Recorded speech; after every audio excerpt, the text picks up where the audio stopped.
None of them gal hotter than we. None of them gal hotter than. Alright guys, welcome to another episode of An Exclusive on IKtv. Today I am graced with the presence of an Empress. Yes, that's right. I said it. We have Fya Empress in studio. Fya, it is a pleasure to have you in studio for An Exclusive. It's the first time on this platform, but I believe this is the third time we're having an interview. Yes. So, first off, I don't know if the camera is picking this up, but the contacts. I love these contacts. What is it? For me, I call them the hater blockers. My fans would know exactly what I'm talking about. When I first came 2012, I used to wear a lot of shades for everything. I think you had an interview with me with the shades on, you know, and I had fans telling me, oh, take it off so I could get a picture. And I thought, you know what, let me try some contact lenses and see. Because I had a company, which is iFocus. Let me say iFocus, big up. Last year, you were the first reason why I started to wear contact lenses. And I've never changed the color since. It's good, sometimes it's bad, because I remember one incident where I had a little child saying, Mom, did you see this? Her eyes are like snake eyes. And then her mom said, come. And she said, Mom, they're changing colors. Come and see.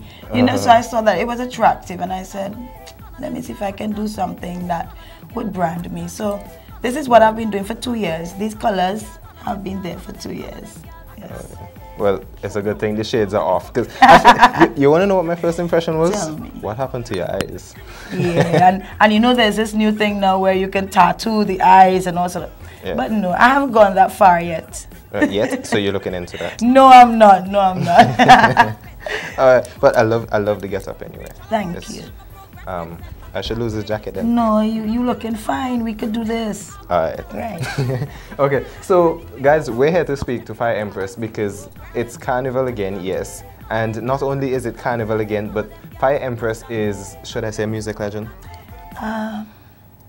In your own ranks. Heading to. Okay, she's heading to being a music legend, you know, international, Trinidad, St. Vincent, the Caribbean, and even America. Yes. Okay, so for this year, you have quite a bit of tracks to release. Yes. So tell us about them. Well, this year I did things a little different. My first song, that when I started to write for St. Vincent, I had a lot of things on my mind. I had a lot of, first, if you could remember, in December, we had a disaster here. Right. And we had a Rise Up concert in order to help. For that, I must say I've given up Chutney Monarch on that particular night. We had the semi-finals, and it was the very first time that I got into that. And I had a song with Gaia Tones, and we made it to the semi-finals. And I guess they were a little sad, but when they understood the reason why I was coming to St. Vincent, I guess they had a soft heart. I came to St. Vincent for the Rise Up, and I saw, you know, what really happened because I wasn't here. And I said, wow, what are we going to do? And my first song that came out was Don't Blame the Youths. That was actually written by a guy in St. Martin called Baker Jr., Andrew Baker Jr. And let me say kudos to him because he was a big part of helping me with all of my productions for this year. We came up with Don't Blame the Youths. I was explaining to you earlier before we got on set that if we notice there's a trend of murders, rape, robberies, that is climbing. It's not declining, it's climbing. And this year was very bad. Between last year and this year, it has gotten worse. And I thought that if I had a platform that I can speak about it or give my little 2 cents about it, it's gonna be the stage because that's what I do. And that's how the song came up, Don't Blame the Youths. Because at the end of the day, they are the mirrors. They look at us as mirrors. And everything we do, they follow. But sometimes we don't understand that. We do things subconsciously without even thinking who's looking, you know, and then When our kids start doing that, we say, but oh, where you learn that from? What you doing that for? And then not society knowing. pulls down on them. Yes, they start pointing fingers. Right. You know, nobody wants to take the blame. So I want to lay it back to the people who always come out, to our parents, to our foreparents, grandparents. I want them to know that at the end of the day, they were looking at you. You know, so and if you could do something to change, too. Exactly. And that brings another topic in about. We're gonna hit that later on in this interview, because the child beating thing is something I'm very passionate about. And you are a celebrity and you carry music with a message, and I believe that is your theme for this year. Yes, it is. Right. Okay, so I'm gonna hit a little tackle here from we were talking before this interview, and you was telling me about Rum Please, and why you decide. Another reason why you decide to come with music, bring your music with a message, yes. And you said that you singing, you drinking a rum. Yes, I drink a rum. I know my head bad, right? And you saw children singing this. Yes. So, you see, when I did that song, and sometimes it happens, we can do things, and then after, when we get the backlash, is then we say, you know, I should have done it a different way. When I sat with my husband and I wrote Rum Please, pass me a drink of your rum. It was nice at the time. We were thinking of Carnival. We're thinking of people who come out to enjoy themselves, to enjoy this festive season, what they would do on the road, where and how they would behave. Even we got to as far as my foot on fire, my hand on fire. It's nice. Right. But when I came here to perform, I mean, I've been graced on the stage most times. I'm at the front of the stage with about 25 children in front of me. And that's another thing. We don't know the time and place for certain things. And the first time was launch, Carnival launch. And I said, pass me, and you see them, they're getting into it. And they said, pass me a drink of your rum. And I'm like, oh my God, I wonder what these kids are gonna say to me, or how they're gonna look at me when I get off stage. So then I started to wear clothing now that was sort of detract them from, you know, and it worked for a while, but still yet I had to go all season. I remember one too in the children's show, and they were there, they wanted this Rum Please, and I'm like, oh gosh, they're not asking for this Rum Please. So I said, pass me a drink of your juice. And I said, sing that. And we're going to get 1, 2, 3. And instead, I'm still having these kids telling me, no, pass me a drink of your rum. So I said, okay, cool. And I went back to my book, pen and paper again. And here was I thinking, Lynette, if you want to say rum, what exactly would you say instead? And that's when I thought that people in New York or even in Europe, when they're drinking, they would say, a sip in a juice. They always like class, you know, a sipping or drinking. That talk has been around for a long time. And I said, okay, instead of saying rum, let me see if I can say juice. Okay, so that's how you came up with Drink a Juice for this year. Yes. Okay. Yes. I don't know if you guys have been listening, living on the rock, but I'm gonna put Fya on the spot and ask her to do a little piece of this song right now. Yes. Let's drink a juice. Drink a juice. I tell them I drink a juice and now me head gone. I tell them it gone again. It gone again. I drink a juice and now me head gone. I tell them it gone again. It gone again. I don't care on the road. Walking hard, everything exposed. It gone again. Tell them it gone again. Right now the party shut. Drinks in the air, give me all you got, we gone again. So that's the way I sent it off, instead of saying, you know, juice, no rum. Okay, so then this tells me now that you are looking out for the young people who are the future. I have to, because listen, these children are the same ones that are going to be in my footsteps at some point in time. These are the ones that are going to be on stage at some point in time. And like I say, what they see, they do. Monkey see, monkey do. So, for me, I don't want them to say, oh, But when Fya Empress used to sing and she used to come and put on 2 little piece of panty and a stocking, nobody never used to say nothing. You're not going to say that about me. So I try to prevent things. I try to think way down ahead. Okay, on the part where you said put on a little panty and a stocking and nobody said anything, that brings me to the next question on this list. The way that women are portrayed today. Yes. For example, and I'm going to use this as a very big example. We spoke about this before also. Mr. Killer's roly-poly, right? So this guy's on stage, he has 10 extremely large women on stage, and that's the thing, that's the way to go there, half dressed and everything. Your opinion? I don't think us as ladies love and respect ourselves to that point, because when you see this, I'm wondering if they're being paid, and if you're being paid, I hope it's good. It has to be good money for you to have this sort of behavior. To me, I think you can wear all the clothes you want and still portray. And still look sexy. Yes. Because let me tell you something, I'm married. And I speak to people all the time to get their view. And I heard one guy tell me, if I see this on a stage in that, there's no way that I'm going to pick her for a wife. And she doesn't know that. She thinks that if you see that, that she's giving you something to glitter the eye. But it's for a moment.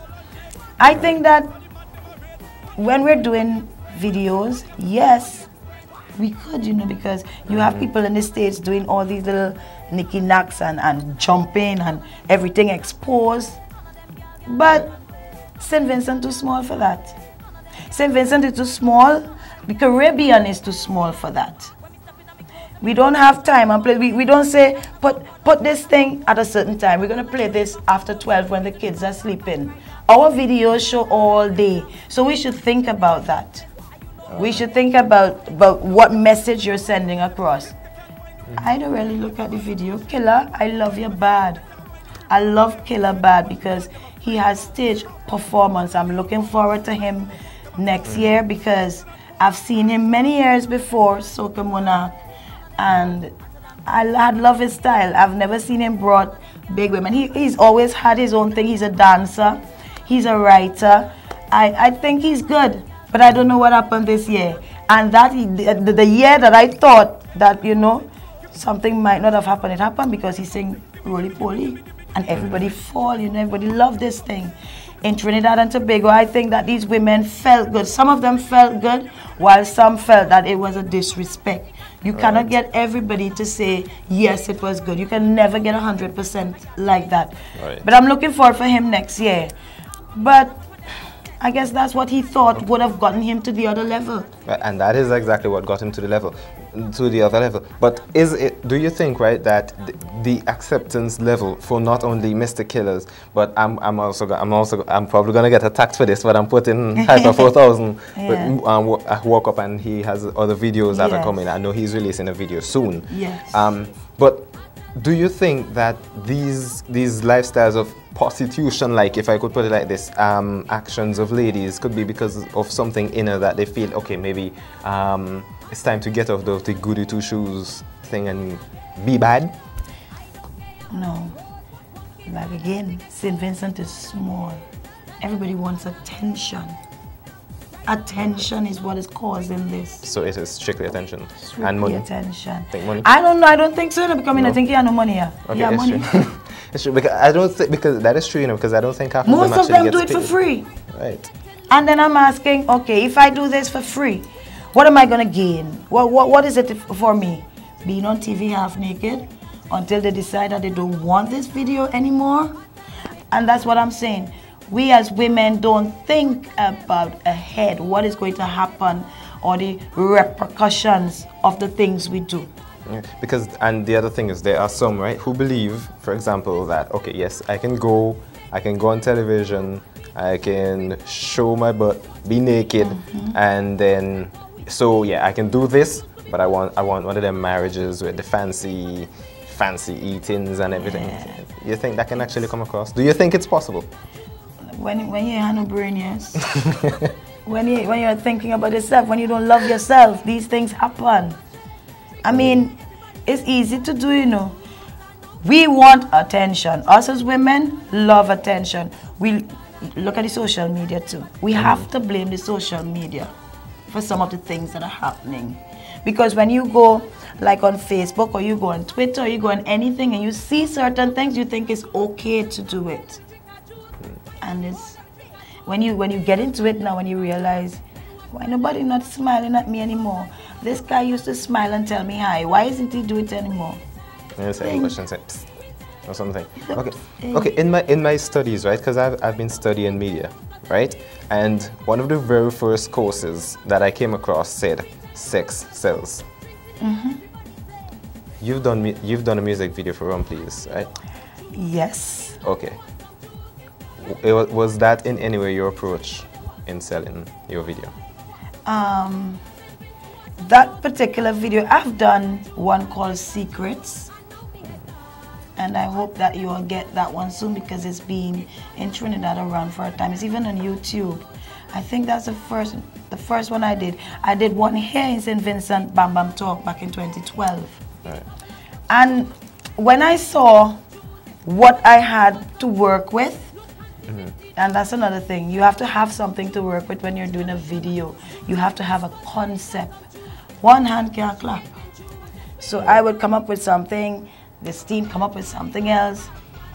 And when you're looking for them to do something out of the box, you can't because it's just what they know.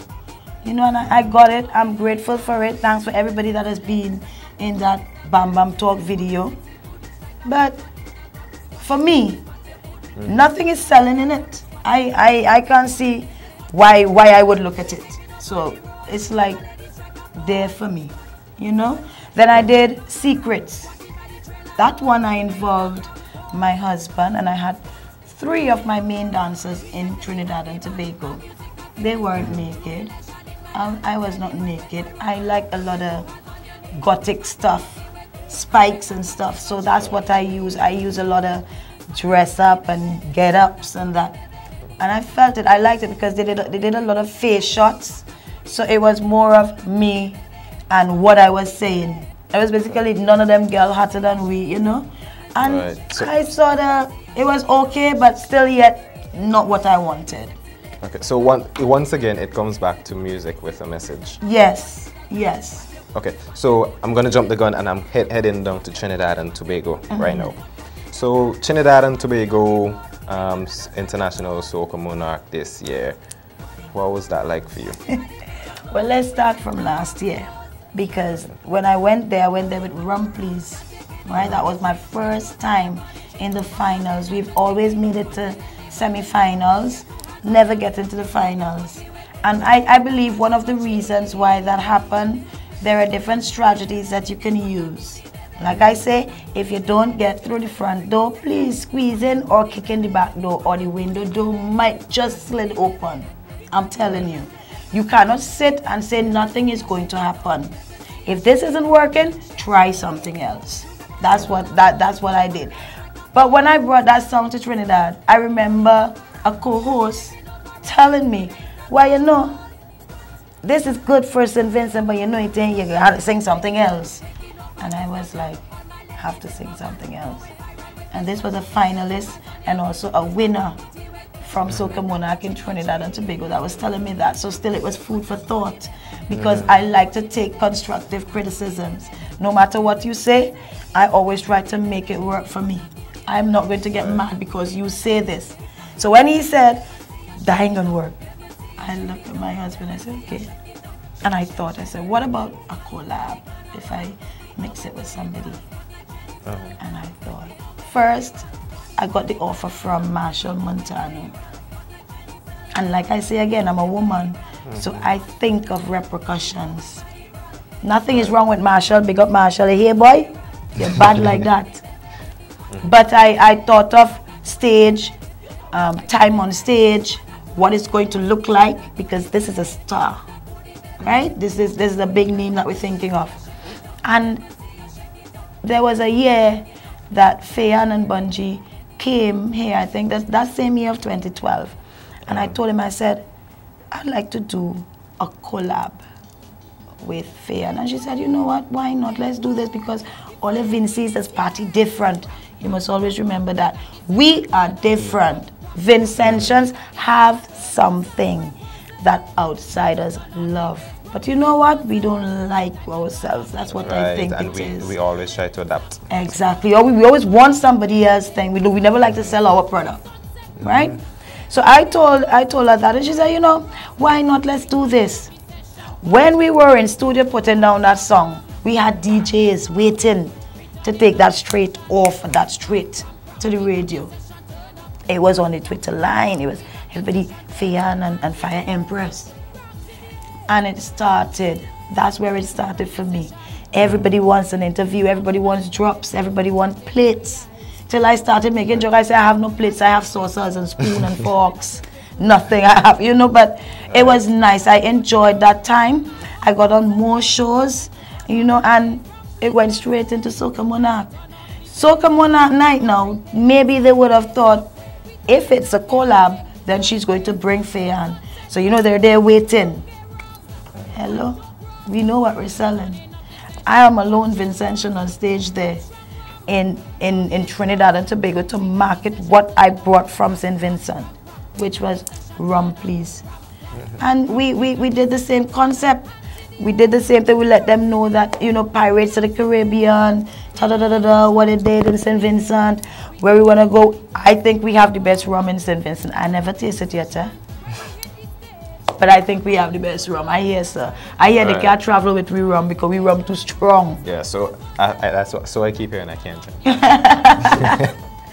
Yeah, so that's what happened. I did a collab, but yet when it was the main night, it was about Fya Empress and St. Vincent. And it was great.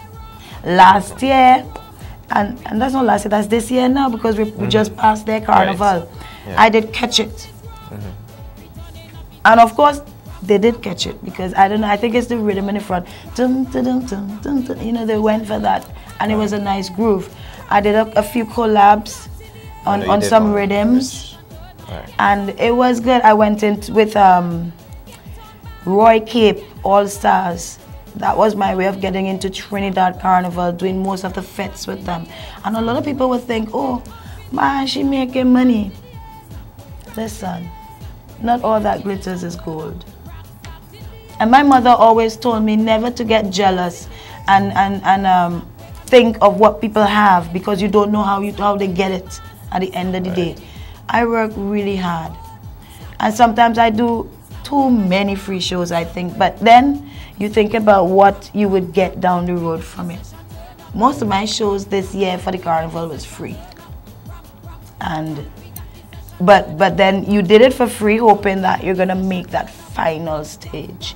And then after carnival, you go outside. Promoters hear you here, and then they take you and they take you outside. That was your mindset. My mindset, you know, and it worked 50-50.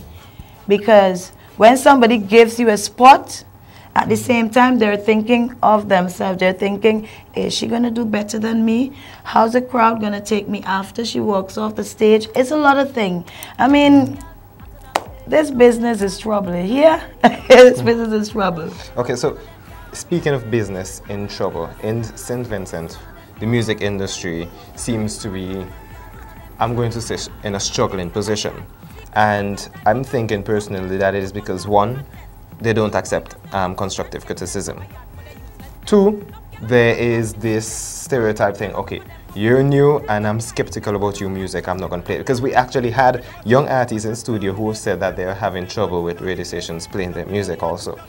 And I think the third reason is simply because we are not trying to develop our own. St. Vincent, we have our own talents. Own as product, you said, own style, own style. Fya liked it. She said that we party in a different way. Right. Yes. So I'm trying to figure out what is, if I'm correct in my reasoning why the music industry in St. Vincent is struggling, and what are your thoughts on the solution?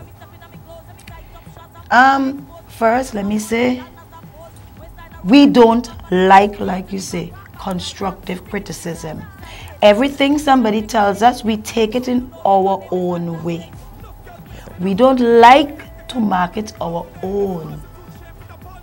To me, when I got into this business, lack of education about the said music art form, we're missing that. It's either we're missing it or nobody wants it, because I keep asking every year when I come, do we do workshops with these artists? Do they know exactly what is going on? But at the same time, I don't want to say much, because when I say, then people say she's an outsider. I still getting it for today. You know what? I don't know what to say with that. That's another story. But I talk, I'm an outsider. I come to take the money. I'm going back with the money. So I try, if I say something, I know who I say it to. I'm very peculiar with that, because I realize that people's emotions get more than them most times. So I try not to say anything that I think is going to affect them. Okay. And most times it's not the good thing to do, but that's where it is. We need more education on music. We need to know how we want to look on stage, what we're portraying as a body, as a tent, as an artist, as a promoter. We need to know. And by not knowing, they do what they want. And we go helter-skelter. Okay, so you said just now, right, that they say that you are an outsider. So I want to get this cleared up. I want to get this cleared up immediately. We know you have a sort of mixed accent, Trini, Jamaican, Vinci accent going on. What is your nationality? I'm 100% Vincentian. 100% Vincentian. Out of my closely knitted family of sisters and my mom, my dad, everybody's in St. Vincent. I'm the only one that left here quite at a tender age, I should say. Because when I left, and I'm going to, let me just say the reason why I left now, because a lot of people won't understand. I was one of those miserable children. I said it in my last interview, and I'm going to say it again. I grew up in an Adventist home, a very closely knitted, loved home. We were not the up there and high class. We were sort of middle class, I would say. We had, my mom wouldn't go out of her way to go and find Xbox for us to play if we don't have. But we were happy. My dad knew how to make us happy. For me, nights that I used to have was sitting down with dad talking about Nancy's story, Bear Nancy, and this one. By the time I finish, I don't even want to go outside and the light off, because it was so scary when he's finished. You know, and we had that sort of lifestyle. And when I got into secondary school, I started following Friends. And Friends, of course, those have their head on. Some may have their head on. You're seeing things, they're glittering, and you're running. Skipping school, skipping periods. You don't want to do PE, so you're going in town. That was me. And it led me down a road, started making mischief. You know, my dad, I got a police scholarship for secondary school, and I messed that up. And I knew my dad was very angry about that, because I got pregnant. And my mom said to me, I'm going to give you two options. You're going to make a choice whether you want to keep this child or not. Because if I tell you to go and have an abortion, when you get another age, you're not going to be having that to tell me I'm at fault for you not having a child today. And I said, boy, and you're young, so I'm thinking, oh, I have a baby, a live one. Not one that I buy in the Syrian store, you know. I have a live one to rock. Not thinking about how am I going to take care of this child. So I said, yes, I'm going to. You know, I'm keeping this child. My dad was so upset. He left his job, you know, and I felt really bad. So here I was with this child, no job, in my mom's house. Mom walking up, cutting she eye. Daddy don't want me pass close to here. He don't want to hear queer. Because if you hear queer, you're taking your child and you go it until it gets quiet again. And it was hard. So I decided, yes, let's get a job then. But then why leaving this child? Who's going to take care of this child? But anyway, I started to work doing farming. In those days, trust me, you come out of school, it was inside the banana field or in somebody's Syrian store he was going to work. I started with the banana field because it's Mespo, like farming from a long time. And I thought I could have done it. But after a week, when I start seeing how many banana boxes I have to lift, and then I have to make sure this child is nagging, he's crying, I'm like, God, I can't do this. So I decided, yes, let's try working in town now. You're going to dress up now, you're going to go in town. And when you're working in a Syrian store that time, if you're cute, you get $10 or $12, and they always have extra work for you. I don't have to go down that road. If you're not that, we used to say facially challenged. You can't say ugly, yeah? Right. Facially challenged, you stay in the stock room and you get probably $7 or $8. And I'm a person who used to think from morning. I always think what down the road. I always have a pen writing how much money me ain't get paid yet, but I don't know how much my money is month end. And I done make plans for that. I ain't care. You're not thinking of, you might not be able to work the last week or something might happen, some coincidence might. No, I had all my things planned. I knew what I wanted. Hey, it didn't work. It didn't work for me at all. And I thought, you know what, let me get out. It was time for me to move and see what I can do before time picks up with me. Right. And I tried St. Lucia, I tried Barbados. I mean, same thing, karaoke. I stopped because I love to sing. I used to sing in school. So I always hit in these karaoke's. And then when I went to St. Lucia, there was this guy who was doing his little setup of keyboard out in the hotels. And same thing, you're getting half money in. Yeah, I'm always looking for money, and it wasn't working for me. Trinidad, when I went into Trinidad, I started working the bar. I was a bar working, doing drinks, mixing any drinks. When I get to work at 6 in the evening, I am not leaving until 6 in the morning. And I realized a trend. When I'm there, you'll find a guy would come and he would say, you know, what is it you're drinking? And I would be like, oh, I having a shandy. Half an hour after, somebody has come, what is it you're drinking? And I sat down a night and I say, you know what? Let me see if I could turn this around.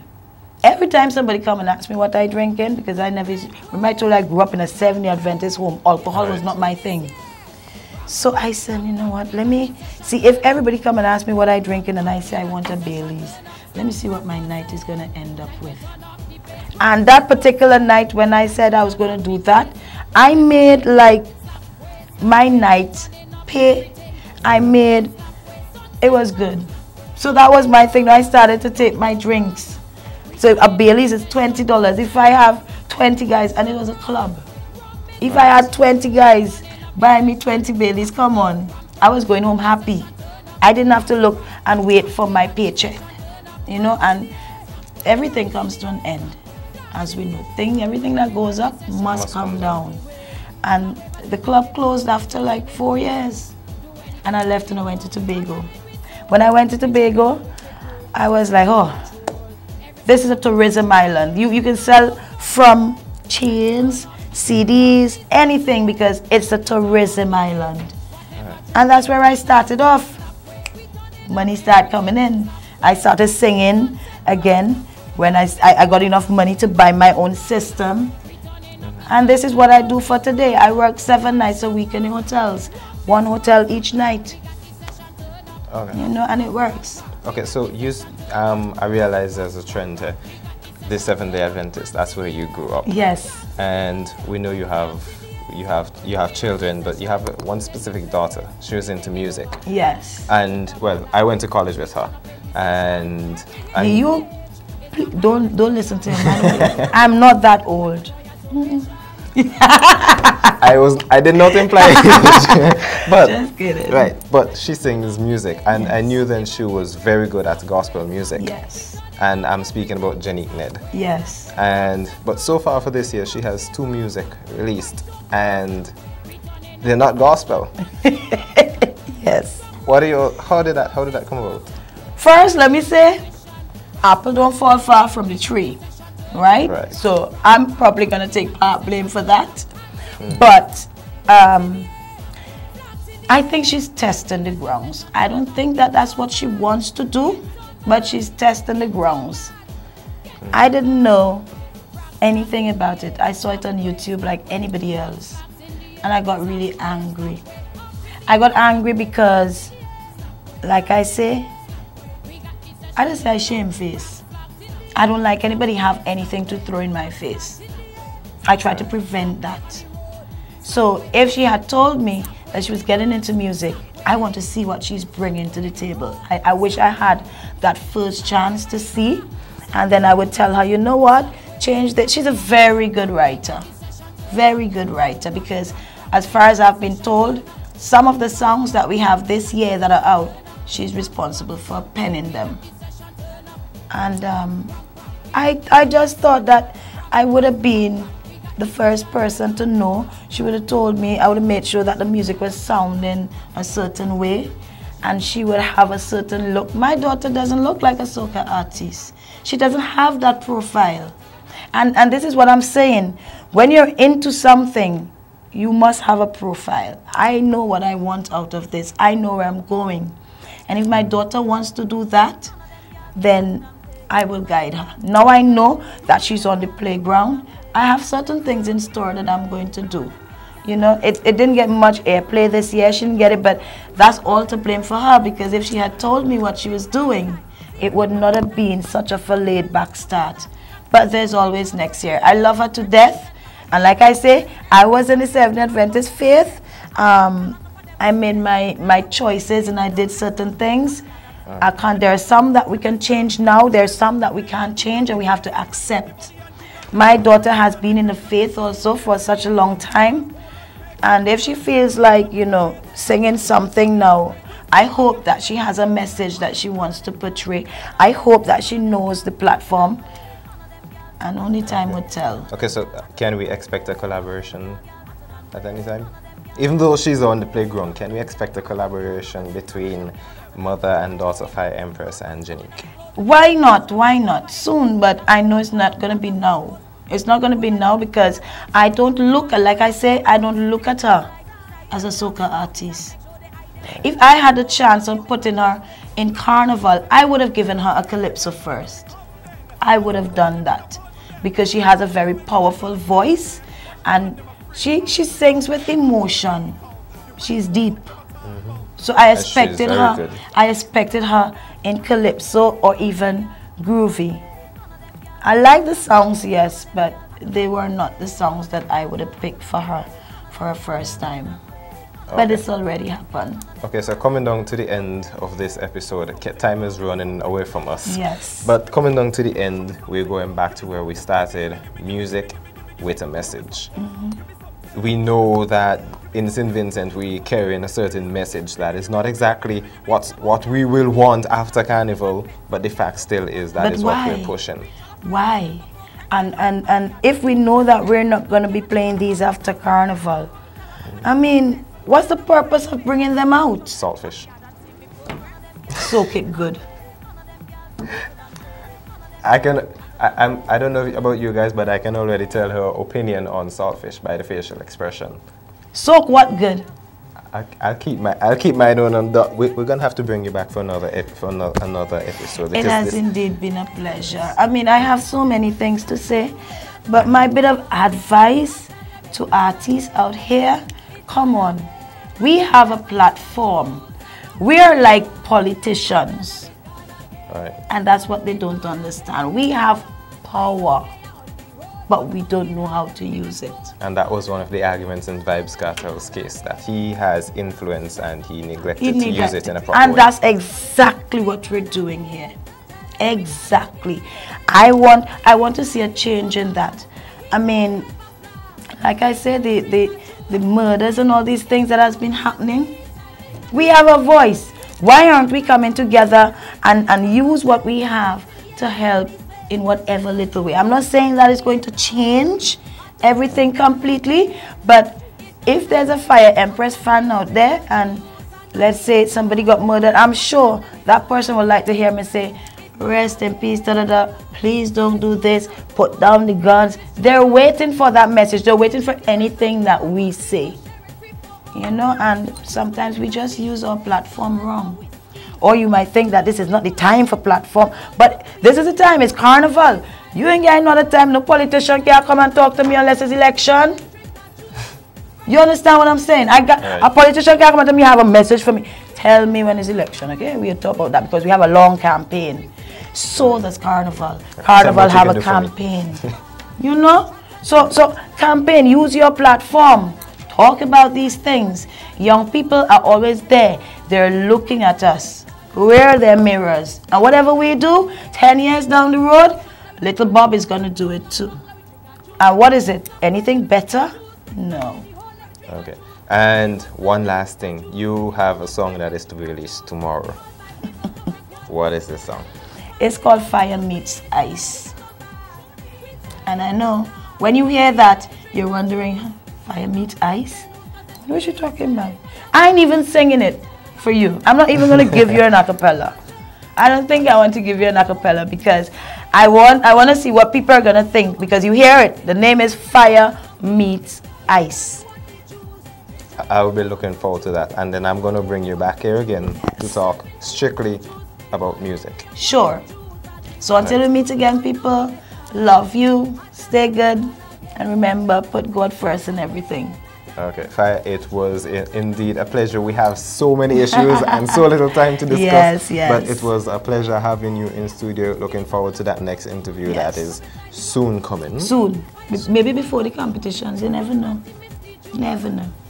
And let me say this one time, huh? I have 4 productions to put down St. Vincent and the Grenadines.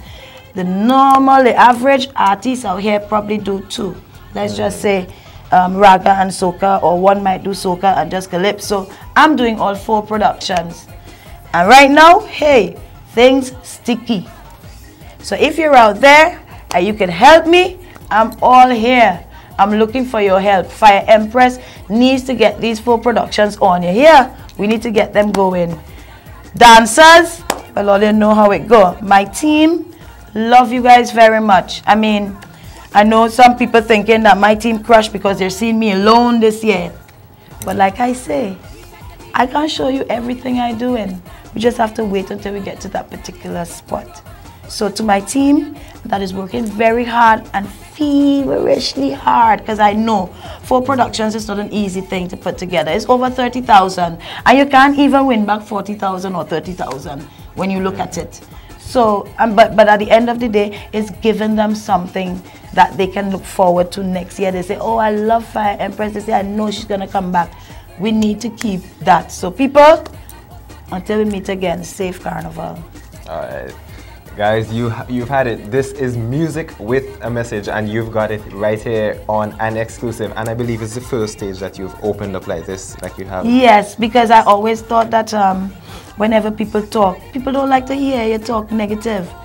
And I don't think it's negative. It's just constructive criticism. If we have to get change, we have to talk. All right, guys, you've heard it right from the mouth of the Empress herself, Fya Empress. You are looking at IKtv, and this has been an exclusive. Don't forget, guys, to look out tomorrow, Friday. Well, Fya Meets Ice. Fya Meets Ice. It's going to be launching on Hits 103 FM. So keep it locked up there now. Listen. Right, and of course IKtv, because we will also be bringing that. You know, we would not miss out on that one. And of course, don't blame the youths. Yes. Guys, thank you. I hope you have gotten something very good and you've been paying very close attention to everything that was being said here. You can follow me on Twitter at Journey_Zillan. I'm your host. Stay tuned to IKtv.